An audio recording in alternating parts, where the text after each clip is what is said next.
உங்களுக்கு தெரியும், சௌர் அப்பாதுரை அவர்கள் எங்கள் ஊழியத்தில் எனக்கு உடன் ஊழியராக இருந்தாங்க. அப்பாதுரை பிரதர் பேங்கில் வேலை செய்து கொண்டிருந்தாங்க. நாகர்கோவிலில் யூகோ பேங்கில் அவங்க அசிஸ்டன்ட் மேனேஜராக இருந்த சமயம் நடந்த ஒரு சம்பவத்தை சொன்னார்கள். அந்த பேங்கில் வேலை செய்த ஒரு சகோதரர், அவர் கேஷியராக இருந்தார். அந்த ஒரு நல்ல போஸ்ட் கேஷியராக அந்த சகோதரர். அவருக்கு தாய் தகப்பன் இல்லை.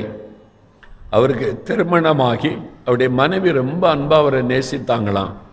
அதனால் ரொம்ப சந்தோஷமாக சொல்லுவாராம், என் மனைவி தான் எனக்கு தாய் தகப்பன் எல்லாமே, எனக்கு என்ன அவ்வளோ அன்பாக என் மனைவி கவனித்து கொள்ளுவாள், அனாதையான எனக்கு என் மனைவி தான் இல்லைன்னு சொல்லுவாராம். ஒரு இந்து சகோதரர், அவர் மனைவி மேல் அவ்வளோ அன்பு வைத்திருந்தார். ஒரு நாள் திடீரென்று ஒரு நோய்வாய்ப்பட்டு மனைவி மரித்து விட்டார்கள். இந்த மனைவியினுடைய மரணம் இவரை மிகவும் பாதித்து விட்டார். ஏற்கனவே தாய் தகப்பன் இல்லை, மனைவிதான் எனக்கு எல்லாமேன்னு சொல்லுவார். அந்த மனைவி மரிச்சிட்டாங்க. அதனால பல நாள் பேங்குக்கு வேலைக்கு வரவில்லை. அதன் பிறகு மெதுவாக வர ஆரம்பித்தார்.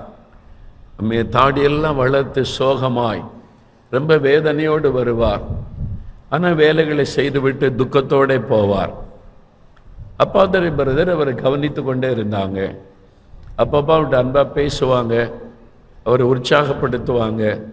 ஆனால் அவர் சிரிப்பதில்லை, சந்தோஷமாக யாரிடத்திலும் பேசுவதில்லை. அவருடைய இருதயம் காயப்பட்டு போனார். தனக்கு யாருமே இல்லை, நான் மறுபடியும் அனாதையாகிவிட்டேன், ஏன் எனக்கு இப்படிலாம் நடந்ததுன்னு சொல்லி உள்ளத்தில் பல கேள்விகள். அதனால் மன வேதனையோடு இருந்தார். ஒரு நாள் அப்பாதுரை பிரதர் சொன்னாங்க, தன்னுடைய வீட்டில் ஜெபித்து கொண்டிருக்கும் போது தன்னோடு வேலை பார்க்கிற அந்த நண்பருக்காக ஜெபம் பண்ணினார்கள். அப்போ ஆண்டவர் சொன்னார், நீ அந்த உன்னுடைய நண்பனுக்கு வேத புஸ்தகத்தை கொண்டு கொடு என்று ஆண்டவர் பேசினார். உடனே அவங்க பாளையங்கோட்டையில் இருந்து தான் நாகர்கோவில் பேங்குக்கு வேலைக்கு செல்வார்கள். தன் வீட்டில் எந்த ஒரு புதிய வேதாகமத்தை எடுத்துக்கொண்டு அவங்க இன்றைக்கி வேலைக்கு போனார்கள். அவங்க சொன்னாங்க, இந்த அவரை பார்த்து, இன்றைக்கி வேலை முடிஞ்ச உடனே இன்றைக்கி என்னை பார்க்கணும், ஒரு 5 நிமிஷம் உங்களை பார்க்கணுன்னு சொன்னாங்க. சரி பிரதர்ன்னு சொன்னார். பேங்க் டைம் முடிந்தது. அவரை தனியாக சந்தித்து சொன்னாங்க, இது தேவனுடைய வார்த்தை வசனம், இது உங்களோட பேசும், உங்களுக்கு ஆறுதல் கொடுக்கும். பெரிய புஸ்தகமாக இருக்குது, இதை நான் இப்படி வாசித்து அறிய முடியும். அவங்க சொன்னாங்க, சங்கீதங்களின் புஸ்தகத்தை எடுத்து காண்பித்து இதை நீங்கள் வாசிங்க, சில சங்கீதத்தை குறிப்பிட்டு காண்பித்து அடையாளமிட்டு இதை இன்றைக்கி நீங்கள் தனியாக வாசிங்க அப்படின்னு சொல்லி ஆண்டவர் உங்கள்கிட்ட இதை சொல்லும்படி எனக்கு ஏவினார். அதனால் இந்த பைபிளை உங்களுக்கு தருகிறேன்னு சொல்லி அனுப்பினார். அவரும் அதை வாங்கி கொண்டு போய்விட்டார். அடுத்த நாள் பேங்குக்கு சகோதரர் போனபோது அந்த நண்பர் அடுத்த நாள் பேங்குக்கு வந்தபோது ஷேவ் பண்ணி புது ஆளாக ஒரு பெரிய சந்தோஷத்தோட மகிழ்ச்சியோடு வந்தார். எல்லாரும் பேங்கில் ஆச்சரியமாக பார்க்குறாங்க. இது நாள் வரைக்கும் துக்கத்தோடு இருந்தார், அழுது கொண்டே இருப்பார், எப்பவுமே வேதனையோடு இருப்பார், சிரித்து பார்த்ததில்லை, தாடி வளர்த்து கொண்டு சோகமாக இருப்பார். இன்னைக்கு ஃப்ரெஷ்ஷாக வந்திருக்கிறாரே, முகம் மலர்ந்திருக்கிறதே என்பதாய் அவர் அப்பாதுரை பிரதரை பார்த்து சொன்னாராம், இன்னைக்கு பேங்க் முடிஞ்சோன்னு அவங்கள்ட்ட பேசணும்னு சொல்லி. சரி என்று பேங்க் முடிந்தது மாலை நேரம்.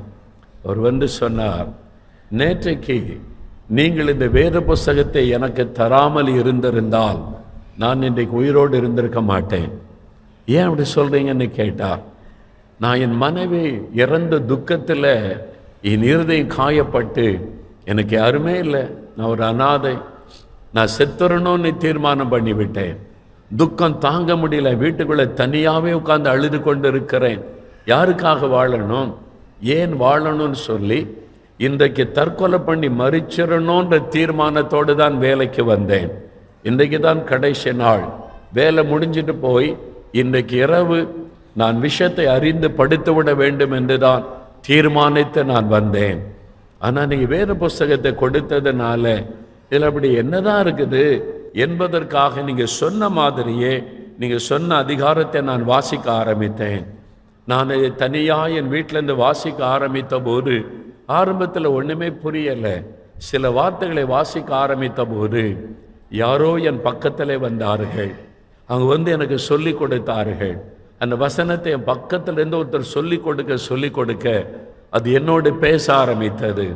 இந்த வசனம் என்னோடு பேச ஆரம்பித்தது. என்னை ஆறுதல் படுத்தினது, என் காயத்தை எல்லாம் மாற்றினது. இரவெல்லாம் வெகு நேரம் நான் வாசித்துக் கொண்டிருந்தேன். அந்த வசனம் என்னோடு பேசினது, என் காயத்தை மாற்றினது, எனக்குள்ளே ஆறுதலை கொண்டு வந்தது, எனக்கு ஒரு புதிய நம்பிக்கையை கொண்டு வந்தது. எனக்கும் ஒரு புதிய வாழ்க்கை இருக்கிறது என்ற நம்பிக்கை இந்த வசனம் எனக்கு கொடுத்தது. தற்கொலை எண்ணம் மாறினது, என் உள்ளத்தில் இந்த காயம் நீங்கினது. காலையில் நான் எழுந்தபோது ஒரு புது மனிதனாக காணப்பட்டேன். இப்ப நான் சந்தோஷமா இருக்கிறேன்.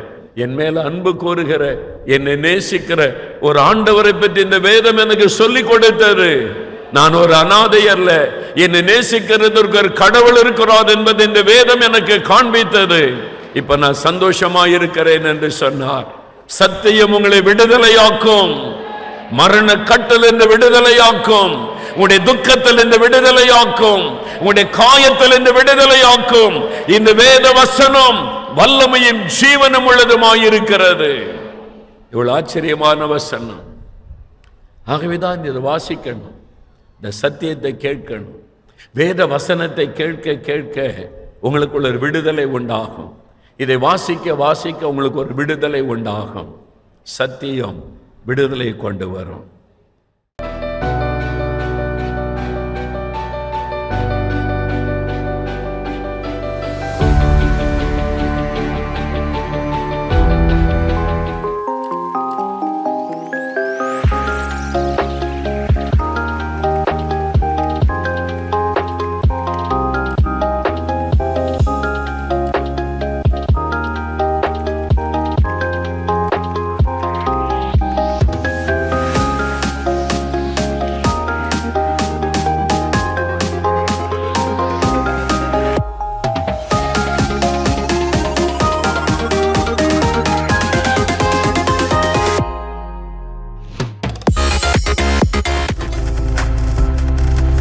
நீங்கள் பார்த்து கொண்டிருப்பது உங்கள் ஜாய் டிவி. உங்கள் துக்கம் சந்தோஷமாய் மாறும்.